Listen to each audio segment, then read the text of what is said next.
Bonjour à tous et bienvenue sur Easy Learning. Aujourd'hui, on va explorer un sujet super intéressant et utile. Comment exprimer nos émotions en anglais. Que vous soyez triste, heureux, en colère ou surpris, savoir dire ce que l'on ressent est essentiel pour bien communiquer. Alors, restez avec nous. On va tout décortiquer ensemble.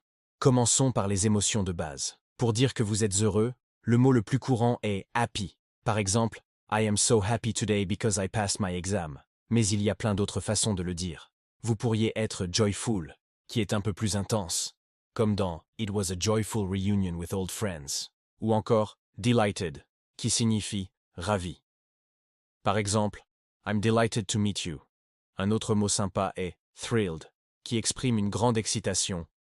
I'm thrilled about the concert tonight. Passons maintenant aux émotions moins joyeuses. Pour dire que vous êtes triste, le mot de base est sad. She was sad to hear the news. Si vous êtes vraiment très triste, vous pouvez dire que vous êtes heartbroken, le cœur brisé. Par exemple, he was heartbroken after the breakup. Il y a aussi upset, qui est un mot très courant et qui peut signifier triste, contrarié ou fâché. Don't be upset. Everything will be okay. Si vous vous sentez déprimé, vous pouvez utiliser down ou feeling blue. Par exemple, I'm feeling a bit down today. Et la colère? Comment on exprime ça? Le mot le plus simple est angry. My dad was angry because I broke a plate. Si vous êtes juste un peu irrité, vous pouvez dire annoyed.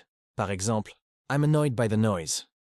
Pour une colère plus forte, on utilise furious ou fuming.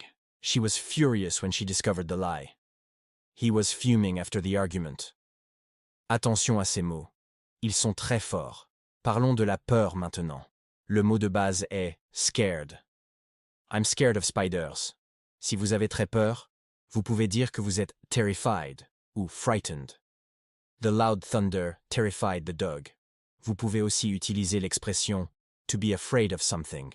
Par exemple, many people are afraid of public speaking. C'est une expression très courante. Ensuite, il y a la surprise. Pour dire que vous êtes surpris, vous pouvez utiliser surprised. I was surprised to see her there. Pour une surprise encore plus grande, on peut dire astonished ou amazed. I was astonished by her incredible talent. We were amazed by the beauty of the landscape. Ces mots montrent que vous êtes vraiment impressionné. Il y a aussi des émotions plus complexes. Par exemple, être gêné ou embarrassé. En anglais, on dit embarrassed. I was so embarrassed when I tripped in front of everyone. Pour la nervosité ou l'anxiété, on utilise nervous ou anxious. I always get nervous before an interview. She's anxious about her exam results.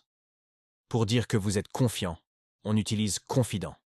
He is confident he will win the match. Et si vous êtes curieux, c'est curious. Children are naturally curious about the world. Être fatigué se dit tired. I'm so tired, I need to sleep. Et si vous êtes épuisé, complètement vidé, vous pouvez dire exhausted. After the marathon, she was completely exhausted. Voilà, on a fait un bon tour des émotions les plus courantes en anglais. N'hésitez pas à utiliser ces nouveaux mots pour enrichir votre vocabulaire. Le meilleur moyen de les retenir, c'est de les pratiquer. Essayez de décrire comment vous vous sentez chaque jour en anglais. Merci d'avoir regardé cette vidéo avec Easy Learning. Si ça vous a plu et que vous avez appris quelque chose, n'oubliez pas de laisser un pouce bleu, de vous abonner à la chaîne et d'activer la cloche pour ne manquer aucune de nos prochaines leçons. On se retrouve très vite pour une nouvelle vidéo. À bientôt.